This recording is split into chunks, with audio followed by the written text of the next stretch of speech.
be brave if you're brave. I'll be brave, but only if you're brave. And it could be just you and me.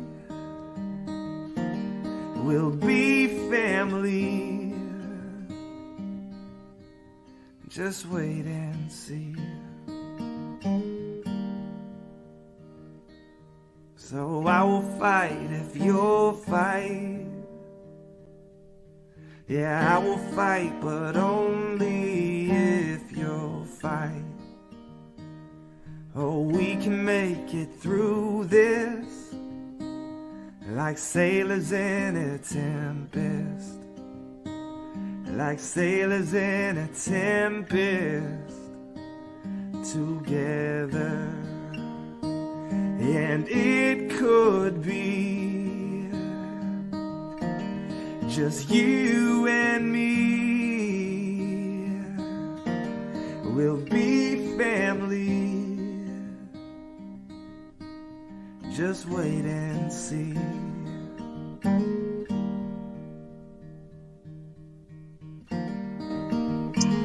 Good afternoon, everyone. Welcome to the Lung Cancer Living Room. We're so happy to have all of you with us from wherever you are in the country or the world. Tonight or this afternoon, we're going to be talking about how lung cancer is not taking a back seat during these unprecedented times, and neither are we. Care must go on. And here to talk with us about how care is going on in these uncharted or during these times of, uncertainty and, like I said, unprecedented times is Dr. David Gandara, whom I'm sure you all have seen on previous living rooms. He is no stranger to this program, and we are thrilled to have him here with us today. Dr. Gandara is a professor of medicine emeritus, director of thoracic oncology, senior advisor to the director at UC Davis Comprehensive Cancer Center. He's a medical oncologist and researcher and has been working in lung cancer for a very, very, very long time. So we're thrilled to have him with us today. Well, thank you, Danielle. It's a pleasure to be with you again. I'm happy to meet with you today and to talk about some of the changes that have come about and some of the things that have not changed. Now, COVID is with us. Lung cancer patients, as you well know, have expressed concerns about delays in treatment and care, especially during, these last couple, 2-3 months. There are also challenges that some of them are having with second opinion appointments being canceled or delayed. How has treatment changed in the time of COVID-19? What should and should not be delayed? And what role is telemedicine playing from your perspective in the academic setting? Maybe I'll start with the question that many patients are quite interested in, and that's, in the time of COVID, should my treatments be delayed? Should they be changed? Or should things go on exactly the way they would have? The answer to that is it depends on where that oncologist, where they practice in the world. So not only within the United States, but within the world. All of you know how different this disease is, how the incidence and the severity is quite different from place to place around the world, some in Europe, some in Asia, and even within the United States, where in the New York, Boston, Connecticut area, it's been devastating. So with that being said, in California, we have been both fortunate and I think maybe proactive. We have a relatively flat curve at UC Davis. On the East Coast, I saw for the first time today the curve for one of the major medical centers in New York City. And for the first time in 6 weeks, it has begun to flatten. So the reason I give this sort of introduction is if a patient is, let's say, in New York City, they've just had their diagnosis of lung cancer and it's an early stage and they're waiting for surgery.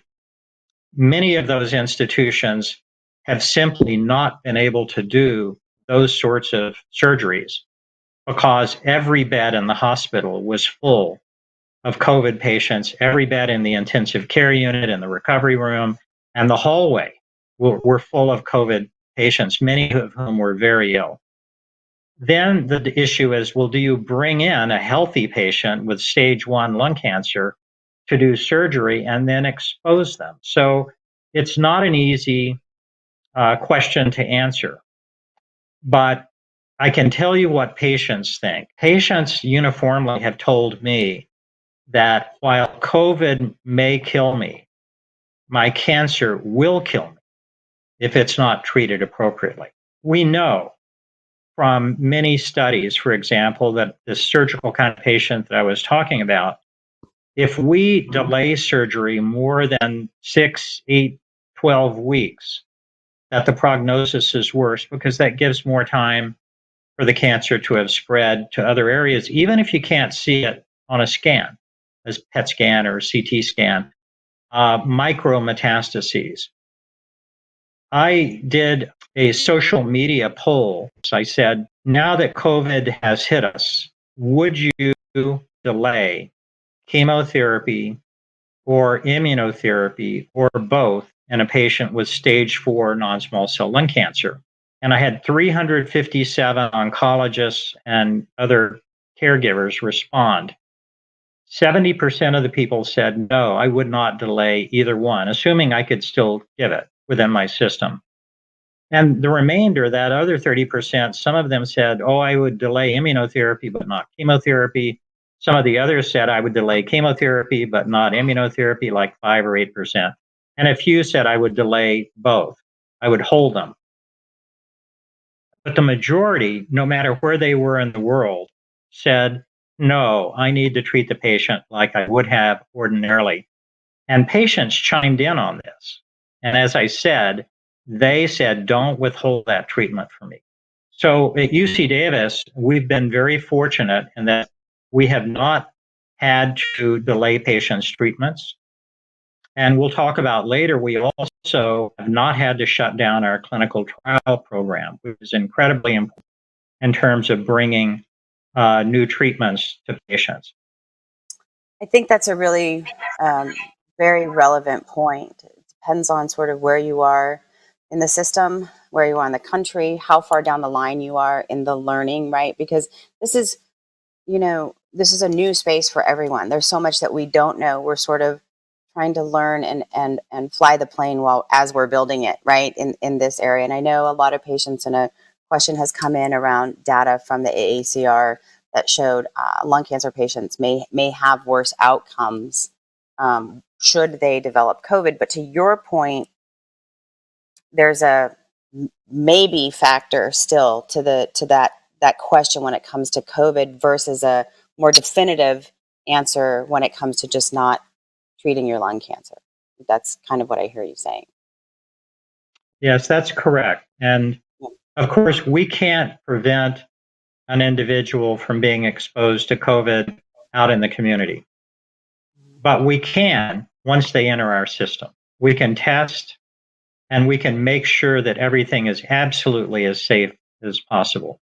And I think throughout the United States now and most other countries, people have figured out how to do this, just like you figured out how to order e-groceries. So all of these things have changed the way we're living. It may not be necessary for the long run, but some of the things I think are going to stick. And a lot of them have to do with patient care. And it's because it's made things better. You talked a little bit about how, at a high level, about how to some degree it's been business as usual. And I know a lot of patients watching right now. The screening conversation isn't necessarily relevant because they're already living with lung cancer, right? But I always like to bring it up during meetings like this to remind patients out there living with lung cancer that they are primed for having the screening conversation with loved ones and family members that that they know that might qualify. How has screening been affected at UC Davis? Well, we don't have a huge screening program, but we have an active screening program. To my knowledge, there has been some reduction in the amount of people being screened. And I think it's valid that this is not a patient with a nodule that we already know about who's being worked up for that. Those workups have gone on without much change. But in a patient who just comes into their primary care physician, and let's say they're new with this physician, and they say, I smoked for 30 years. I smoked a pack of cigarettes per day, and I quit 15 years ago. I'd like to be screened. I think the patient and the physician can make a joint decision that let's give this 6 weeks or 2 months if needed and see what the situation is before you get screened. So it's a different sort of situation from a patient where the physician says, we already screened you. We found a nodule that could be cancer. And are you willing to go ahead and get worked up for that, which might mean a bronchoscopy or a biopsy, scans, etc., or do you want to wait?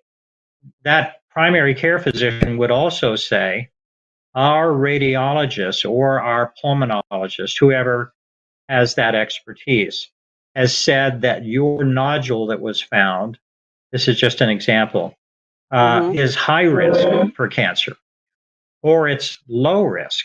In other words, you do have a nodule, but I think everybody who looked at this scan, and this is where virtual tumor boards come in, they all agreed that the likelihood is that this is some benign process. It's an old, what we call granuloma from some exposure you had when you were young. It's not likely to be lung cancer. On the other hand, the next patient, maybe the physician says, your nodule, it looks very early stage, but it looked like it is likely to be cancer. And in that patient, of course, you would advise the patient to go ahead and get the evaluation done. One of the things I love about you explaining this to our patient community is these are conversations they can then go back and have with their physicians. That's a little side note that I want the community to know, that this shared decision-making process and these conversations with your healthcare team are so important in determining your care, your treatment path, but also in making you feel better in your understanding about the whys behind some of these decisions are being made. My advice is, if you don't ask the question, you won't get an answer. So for many physicians, particularly those that are quite busy, they have a way of approaching things. And they may say, here's my advice to you. But if you say, you as the patient, if you say, I want to know the pros and cons, I want to know the risk and benefits about whatever the question is, whether it's, should I get this kind of treatment? Should I get a workup? How long should I delay? Most physicians will then say, okay, this is a patient who wants that sort of interaction, who wants to be part of the decision process. Now, you may say that should be every patient, but again, that's not necessarily how everybody approaches it. That's a really great point, because you're right. Some patients are just like, no, I want you to tell me what to do. I don't want to know. I don't want any information. Just point me in the right direction. So that's also a very real thing. So I want to run into some diagnostics in this time. We talked a little bit about screening, delays versus somebody we already know has a diagnosis. Are you more likely in these times, or is this also dependent on the patient, to do a bronchoscopy, as you said, and go for a solid tumor biopsy, or are you using liquid biopsies more often these days, just to sort of mitigate risks? Well, that's another question where there's no simple answer. I guess there aren't too many in lung cancer where there are simple answers, but I think that depends on the situation where you are as a patient, and I mean what your location is. In some institutions, let's say one of those big East Coast institutions that I was talking about, which has had a horrible problem with COVID, all of their pulmonary physicians which would do the bronchoscopy, are all in the ICU trying to help with COVID patients. Do you see what I'm saying? So they may be less available. On the other hand, a radiologist in that institution may still be able to do an interventional biopsy, a CT-guided biopsy. So it depends on the situation. At UC Davis, we've been very fortunate in that we have some pulmonary physicians who are really dedicated to lung cancer, and they've been able to work with us. And when we've needed biopsies, we've been able to get them done within the same amount of time we usually do. It doesn't mean we aren't using liquid biopsy more. We are. And in fact, later this year, we will have a workshop sponsored by ISLC, our International Association for the Study of Lung Cancer, in September on this very subject, the 2-day workshop, so that we can bring all physicians and interested parties up to date on when would we substitute a blood test for a biopsy. We obviously need a biopsy of lung cancer. In other words, we can't make that determination typically from blood. But when do you rebiopsy versus doing a blood circulating tumor DNA? More and more, we have situations in lung cancer where the answer is blood first. Medical oncology. Some things have changed from coverage, around CMS and at-home infusions for those where that might be an option. What does the patient experience look like right now between an infusion patient versus a targeted therapy patient? COVID is so bad, but there is a lot of good which is coming out of the situation where things are being made easier and better for both patients and physicians that I don't think are going to go away after COVID calms down. And one of those is the acceptance by insurers like CMS, Medicare, to allow reimbursement for video visits. And I had a clinic a couple of days ago, or late last week, where every single one of my patients, including new patients, were with video visits. So when we engage in a video visit, it's scheduled ahead of time. You do it from your iPhone, although you can do it from an iPad. And the patient logs in, I log in, I can see the patient can see me, and I conduct my interview just the way I would if I was face-to-face with them in the clinic. I review their scans with them. I review their pathology or molecular results, and I make recommendations to them.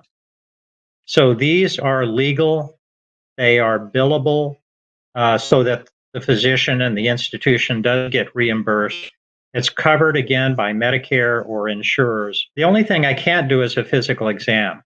I did a video exam on a patient last week, and the patient had a complaint, and I asked the patient's son to take a look in her mouth. And I said, "What do you see?" And he told me. And I said, "I think I know why she's not eating and why she's losing weight." So, this is, just a little aside, but you cannot examine the patient, but sometimes you can ask them in ways, or you can do things to help figure out what's going on. I'm really a fan of these video visits, and I think patients actually like them very well. You can imagine in this time of COVID, but also, let's say COVID wasn't with us. Many of my patients live 100 miles away or 200 miles away, or some of my patients fly in to see me. If it's a routine visit, so not the first visit necessarily or whatever, and I can do that as a video visit, it's fantastic. It really saves everyone time and effort and money. So video visits are one thing that's been done, and I'll come back to this maybe in a few minutes about how this applies to clinical trials. Also, our ability to get the patient's laboratory and scans near where they live, I've been doing that all along. But for some institutions, they said, oh no, you have to come to us and get your scan at our place. Well, that's better probably because you know those radiologists, you can call them up, go over the films, but I'm saying it's not mandatory. And then lastly, mobile phlebotomy. So having the ability to send someone to the patient's home who can draw their blood, take it to the laboratory, have it run without the patient coming in, minimizes the exposure of that patient to potential for COVID. We're now doing a lot of molecular testing. You ask about when would we use blood to do a molecular profile instead of using a biopsy. One of the companies from the Bay Area, Guardant Health, is very, very good about having a mobile phlebotomy system throughout the country. And that helped me a week ago when we had a patient that could not come in. And we were able to send a phlebotomist out to obtain the specimen. And a week later, I had the result. So, assuming you have a telehealth appointment with one of your patients to go over the results of their biomarker testing, their comprehensive testing, really whether it was through a blood-based biopsy or a solid tumor, what does a conversation like that look like? Is it more challenging? Should the patients have their patient-friendly report in front of them while you? I'm just curious because I know those are really hard for patients to understand in person, let alone over a video. Right. Well, let's just take Guardant as an example. Foundation medicine blood is very similar. Mm-hmm. When I view a patient's report, I can check a box that means that it's been automatically given to the patient, it's sent to them, which I always do. So I like for that to have the information when they see me in person. But it's more important that they have it in front of them when we do a video visit. I can see, look down, on page 2, this is the explanation for what this mutation does. So yes, it's a little different, but I think it's not more difficult. It's just different than face to face. But I think it might even be an example to your earlier point of how we will be able to use telehealth or telemedicine, whichever you want to call it, post virus crisis, right? In situations like this might be a good example of rather than the patient having to travel in, particularly if they're 100 or 200 miles away, you can have this telehealth visit to go over results such as, the biomarker testing. Yes, I don't think these things are going to go away. Which is good news for a lot of people who will have access to folks like you and others that they wouldn't otherwise have access to. And I know, there's potentially some licensure issues that need to be kind of weeded out or figured out for some physicians anyway to be able to practice, across state lines or out of states that they are licensed in. But I think this is really pointing us in the right direction to make some of those modifications and changes. Well, you talked a little bit about the clinical trials that are going on at UC Davis. How have they or have they not had to adapt during this time? Because I know a lot of areas around the country, and again, dependent on where you are, have had to close down and or stop some of the research and clinical trials that they're doing due to the virus.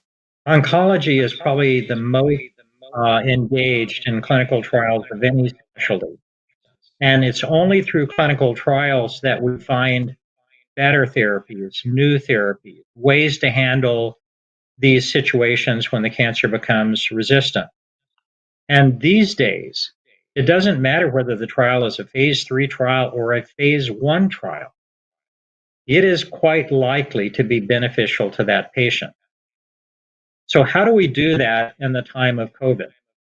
Well, if you're so overwhelmed with patients in the ICU, one New York hospital last week said they had 500 patients in their hospital with COVID associated problems. It's very difficult for them to say, we're going to go ahead and do clinical trials just like we always did.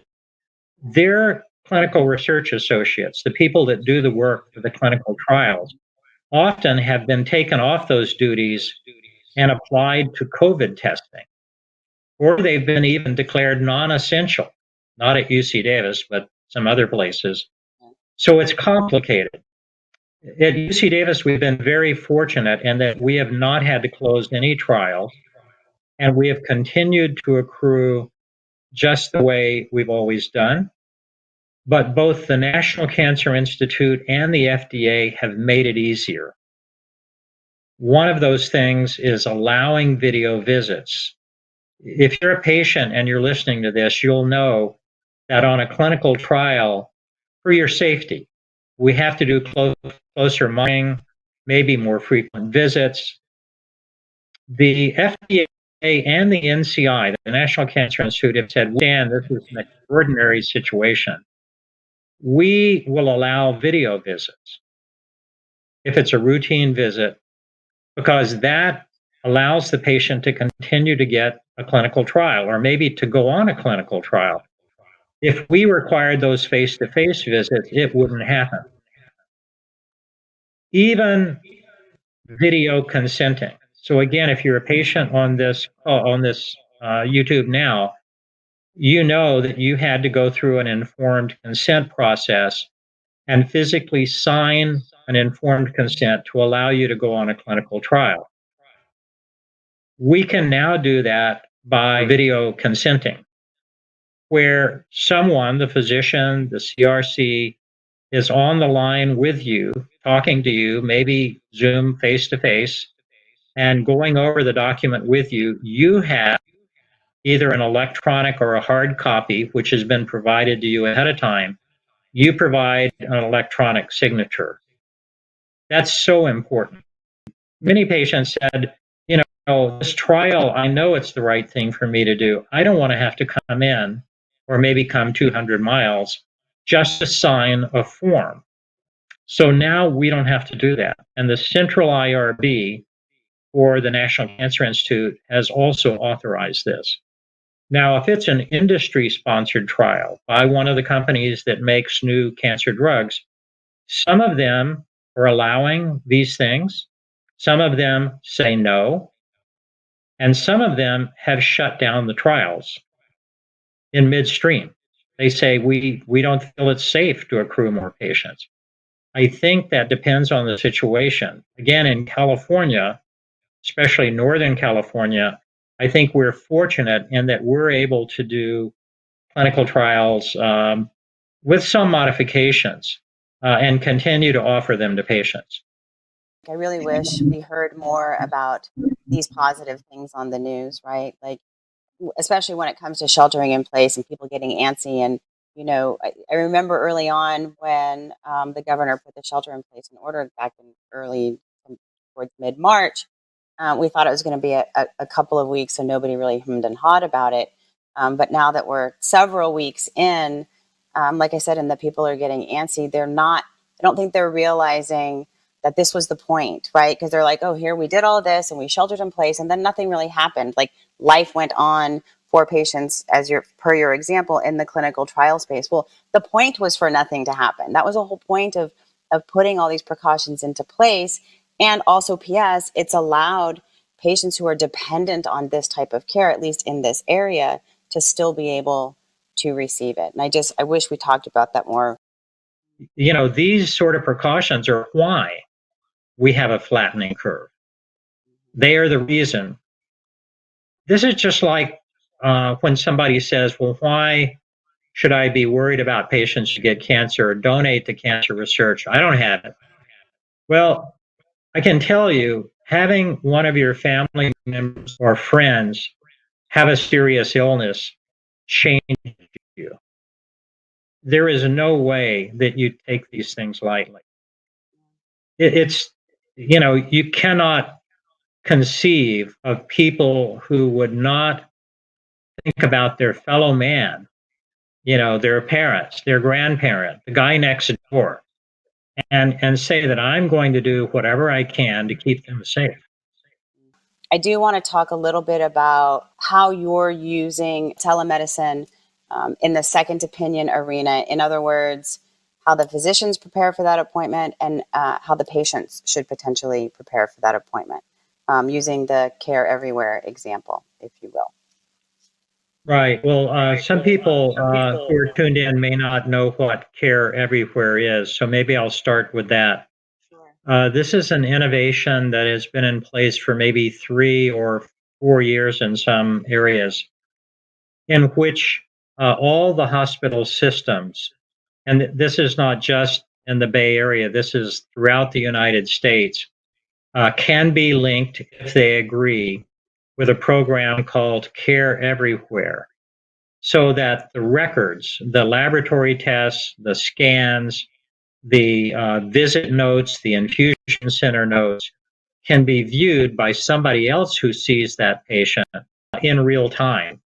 So, up until recently, we would have to have records sent to us, FedEx to us, fax to us, so that, for example, when I saw a patient, I could see what the primary care doctor or the primary oncologist had said in their note. I could see the results of the molecular testing and so forth.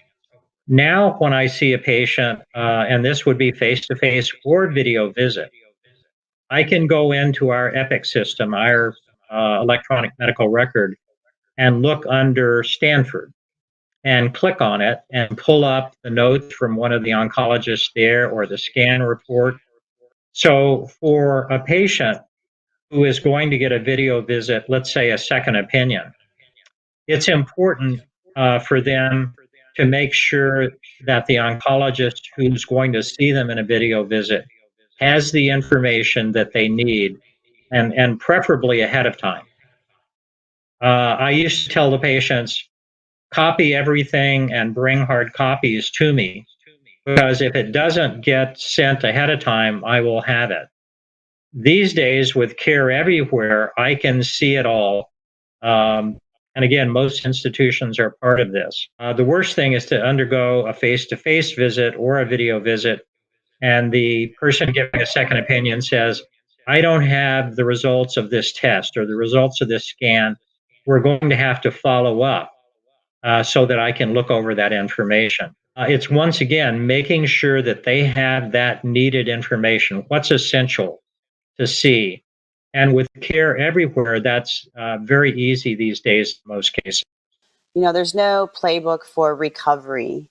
And I use the word recovery loosely, but I think it's valid on how you see everything we've talked about in lung cancer, from screenings, diagnosis, and treatments, moving back towards normal. You've touched on a little bit about how it'll probably be some combination of physical versus virtual visits. How do you see that playbook sort of being written? Well, no one knows the answer, obviously, but I do think that COVID is not going away. I think it's new and it is different.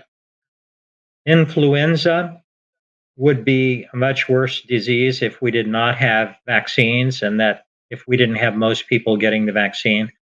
If we develop a vaccine for this coronavirus in a reasonable amount of time, and if it works, then we will be in a different situation. On the other hand, if it's difficult to develop an effective vaccine, then we could be in the same situation we're in now for years to come. So it depends on what happens. I don't know if I will ever shake anybody's hand again. My elbows are getting very good at greeting. So our meetings, our medical meetings, some of you who are on this YouTube know what the term AACR means, or ASCO, American Society of Clinical Oncology. It's coming up at the end of this month, and it is going to be virtual, no face to face. This is the biggest cancer meeting in the world, one of the most important. So that requires also a different skill set for the oncologist, because there are certain things you want to see or hear. It's all virtual now. The same thing, AACR just had their meeting a couple of weeks ago, totally virtual. Their typical attendance, I think, is around 25 or 30,000 people. They had 60,000 people sign up for the virtual meeting. So the good news is that oncologists and other doctors, surgeons, radiation doctors, that we're continuing to learn about new information and get new information, but it's in different ways. So I think we will be doing video visits. We'll be doing a lot of things differently for the long run, regardless of whether COVID comes or goes. I think it's taking a while for people to get used to some of these adaptations, but I think they're happening, and they're happening in positive ways. And I'm with you on the handshaking. I don't know that a lot of people are going to feel comfortable shaking hands again. And Dr. Gandara, I'll leave it the last minute for you to say your goodbyes and some final words. Okay, thanks, Danielle. Pleasure to be with all of you today. I said that our ASCO meeting was coming up at the end of the month.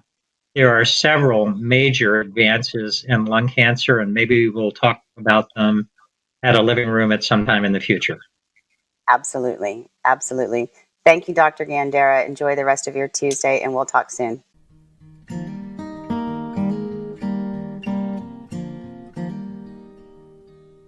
Oh, I'll be brave if you're brave.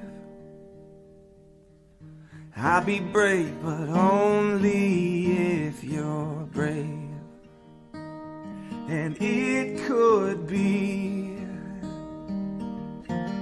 just you and me. We'll be family. Just wait and see.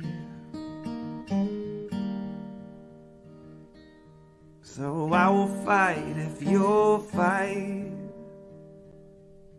Yeah, I will fight, but only if you'll fight. Oh, we can make it through this like sailors in a tempest. Like sailors in a tempest together. And it could be just you and me. We'll be family. Just wait and see.